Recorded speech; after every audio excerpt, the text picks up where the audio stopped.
Tema 2, subtema 3, energi alternatif. Pembelajaran 5. Assalamualaikum warahmatullahi wabarakatuh.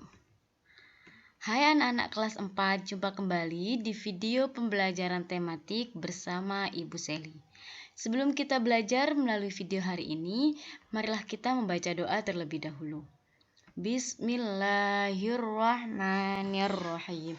Rabbi zidni ilma warzuqni fahma. Rabbi shrahli sadri wa yassirli amri. Wahlul 'uqdatam min lisani yafqahu qawli. Amin ya Allah. Nah, anak Wonderful Class, pada pertemuan kali ini kita akan membahas ekspresi musik. Musik merupakan suara yang disusun demikian rupa sehingga mengandung irama, lagu, dan keharmonisan, terutama dari suara yang dihasilkan dari alat-alat yang dapat menghasilkan irama. Musik memiliki manfaat membuat perasaan senang bagi pendengarnya. Nah, musik memiliki beberapa unsur yaitu melodi, irama, birama, nada, tempo, dinamika, dan ekspresi. Ekspresi berupa ungkapan hati seperti gembira, sedih, terima kasih, kasih sayang, dan semangat yang mencakup tempo, dinamika, warna nada, serta gaya yang diwujudkan oleh seniman musik atau penyanyi yang disampaikan kepada pendengarnya. Jadi ekspresi di sini cara dari penyanyi ataupun dari pengarang lagu untuk menyampaikan lagu tersebut. Entah itu dibawaannya dengan rasa sedih, menyampaikan kebahagiaan, itu yang dikatakan ekspresi musik. Melodi adalah suatu kesatuan frase yang terdiri dari nada-nada dengan urutan internal dan tinggi rendah yang teratur. Sedangkan tempo adalah tanda yang digunakan untuk menunjukkan cepat atau lambatnya sebuah lagu. Dinamika adalah tanda untuk memainkan nada secara nyaring atau lembut. Sedangkan birama adalah ketukan atau ayunan berulang secara teratur dalam waktu yang sama. Irama adalah urutan rangkaian gerakan yang teratur yang tidak tampak tetapi dapat dirasakan. Di sini ada contoh ekspresi musik, misalnya dalam lagu berjudul Ibu Pertiwi.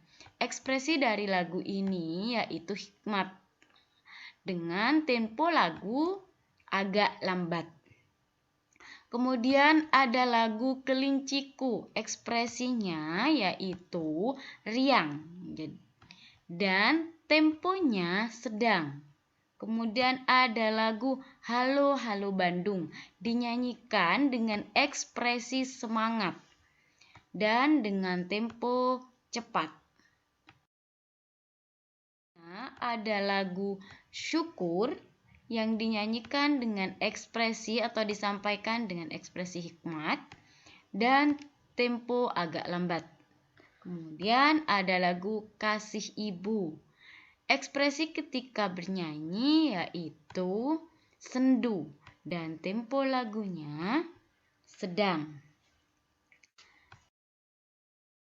Nah, anak-anak, ternyata kulit pisang dapat dijadikan sebagai pengganti baterai.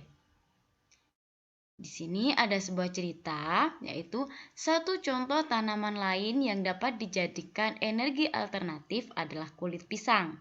Kulit pisang ternyata mampu menghasilkan elektron yang bisa menghasilkan tenaga listrik.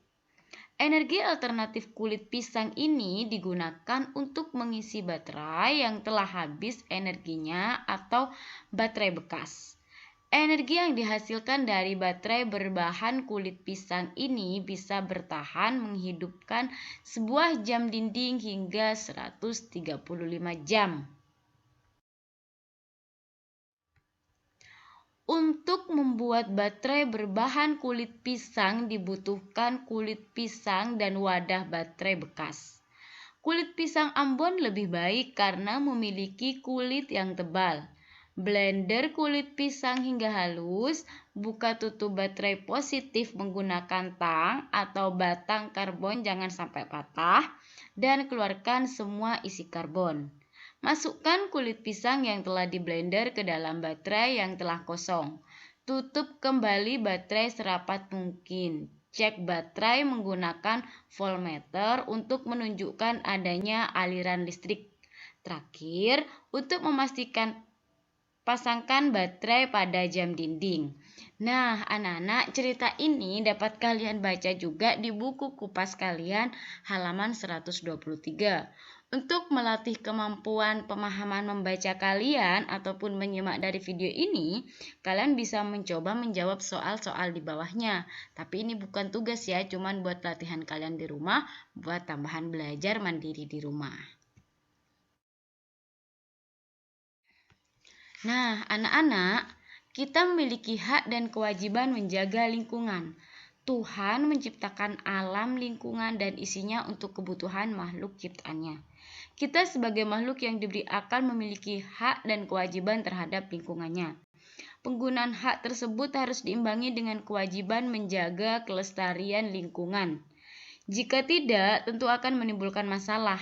Misalnya, kewajiban membuang sampah pada tempatnya yang tidak dapat dilakukan akan menimbulkan masalah banjir di lingkungan saat musim hujan datang. Namun, masih banyak kewajiban lain yang harus kita lakukan. Lakukanlah kewajiban menjaga lingkungan agar kita mendapatkan hak yang diperlukan.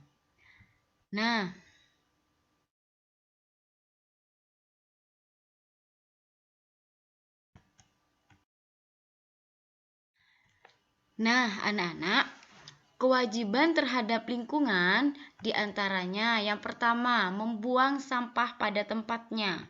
Yang kedua, menjaga kelestarian lingkungan dengan menggunakan energi ramah lingkungan.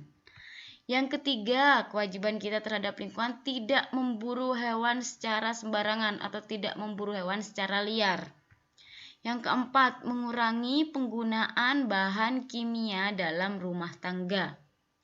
Yang kelima, tidak membuat kebisingan dan mengganggu orang lain. Yang keenam, tidak menebang pohon sembarangan. Ketujuh, melakukan reboisasi atau penghijauan di dalam hutan tropis. Kedelapan, menegur orang lain yang mengotori lingkungan tempat tinggal.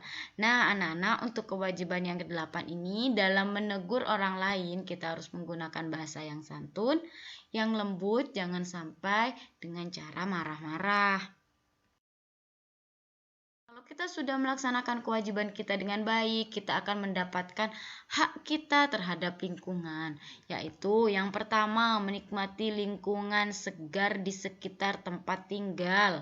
Yang kedua, memanfaatkan lahan kosong untuk ditanami tumbuhan. Jadi, hak kita nanti hasilnya bisa kita manfaatkan, bisa kita jual, bisa kita olah, atau bisa sebagai tanaman hias juga. Kemudian yang ketiga, memperoleh air bersih untuk kebutuhan hidup. Yang keempat, memperoleh udara bersih untuk bernafas. Jadi kalau kita sudah menanam pohon, melakukan reboisasi, banyak tumbuhan, udara atau oksigen yang dihasilkan oleh tumbuhan banyak, kita bisa bernafas di udara yang bersih. Kelima, menikmati lingkungan yang nyaman dan asri.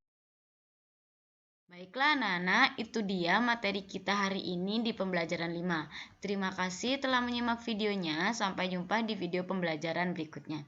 Wassalamualaikum warahmatullahi wabarakatuh.